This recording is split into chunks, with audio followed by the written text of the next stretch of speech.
ಇದೆಲ್ಲದರ ಮಧ್ಯದಲ್ಲಿ ಭಾರತ ರಾಜತಾಂತ್ರಿಕವಾಗಿ ಪಾಕಿಸ್ತಾನದ ಮೇಲೆ ಬಿಗಿ ಹಿಡಿತ ಸಾಧಿಸ್ತಾ ಇದೆ.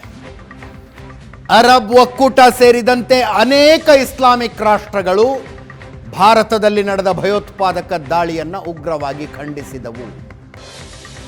ವಿಶ್ವಸಂಸ್ಥೆಯ ಭದ್ರತಾ ಮಂಡಳಿ ಭಾರತದ ಪರವಾಗಿ ನಿಂತುಕೊಂಡಿದೆ.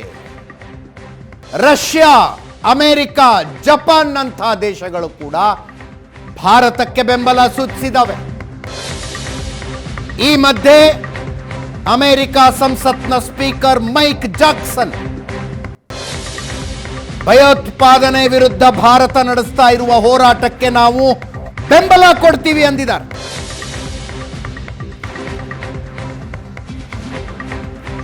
ಸ್ಪೆಸಿಫಿಕೇಶನ್ಸ್ ಮಾತಾಡಿದರು.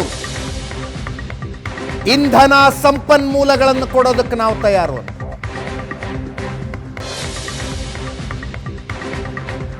ಮೈಕ್ ಜಾಕ್ಸನ್ ಅಮೆರಿಕ ಸಂಸತ್ತಿನ ಸ್ಪೀಕರ್.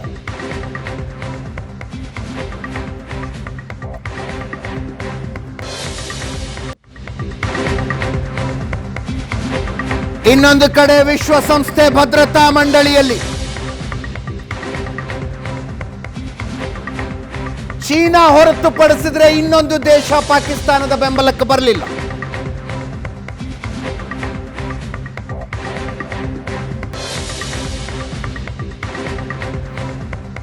ಭದ್ರತಾ ಮಂಡಳಿಯ ಸದಸ್ಯ ದೇಶಗಳ ಪ್ರತಿನಿಧಿಗಳ ಕೇಳಿದ ಪ್ರಶ್ನೆಗೆ ಪಾಕಿಸ್ತಾನದ ಪ್ರತಿನಿಧಿಗಳು ತರಗುಟ್ಟು ಹೋಗಿದ್ದಾರೆ.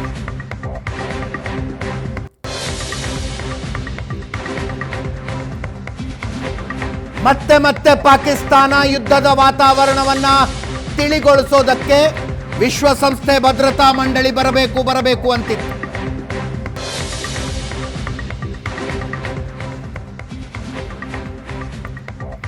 ಸದಸ್ಯ ರಾಷ್ಟ್ರಗಳ ಪ್ರತಿನಿಧಿಗಳ ಕಠಿಣ ಪ್ರಶ್ನೆಗಳನ್ನು ಕೇಳಿದ್ರು ಇವತ್ತು ಪಾಕಿಸ್ತಾನದ ಪ್ರತಿನಿಧಿಗಳಿಗೆ. ನಿಮ್ಮ ಎಲ್ಲ ಆರೋಪಗಳನ್ನು ಭದ್ರತಾ ಮಂಡಳಿ ಒಪ್ಪದಿಲ್ಲ. ಪಹಲ್ಗಾಮ್ ದಾಳಿಯಲ್ಲಿ LET ಉಗ್ರರ ಪಾತ್ರ ಇದೆಯಾ? ಇದನ್ನ ನಾವು ಬಲವಾಗಿ ಖಂಡಿಸ್ತೀವಿ. ಈ ಕೆಲಸ ಮಾಡಿದವರು ದೊಡ್ಡ ಬೆಲೆ ತರಬೇಕಾಗತ್ತೆ. ಧರ್ಮ ಕೇಳಿ ಕೊಲೆ ಮಾಡಿರೋದು ಅತ್ಯಂತ ಖಂಡನೀಯ. ಇಂಥ ಟೈಮ್ನಲ್ಲಿ ನೀವು ಅರ್ಥಾತ್ ಪಾಕಿಸ್ತಾನದವರು ಕ್ಷಿಪಣಿಗಳನ್ನು ಯಾಕೆ ಪರೀಕ್ಷೆ ಮಾಡ್ತಾ ಇದ್ದೀರಿ? ಅಣುಬಾಂಬಿನ ಬಗ್ಗೆ ಯಾಕೆ ಸ್ಟೇಟ್ಮೆಂಟ್ ಕೊಡ್ತಾ ಇದ್ದೀರಿ? ಯುದ್ಧದ ಸನ್ನಿವೇಶ ಸೃಷ್ಟಿ ಮಾಡುವುದಕ್ಕೆ ನಿಮ್ಮದು ಪಾತ್ರ ಇದೆ. ಇದರಲ್ಲಿ ನಾವು ಮಧ್ಯಸ್ಥಿಕೆ ವಹಿಸೋದಿಲ್ಲ, ನೀವೇ ಬಗೆಹರಿಸ್ಕೊಳ್ಳಿ ಅಂತ.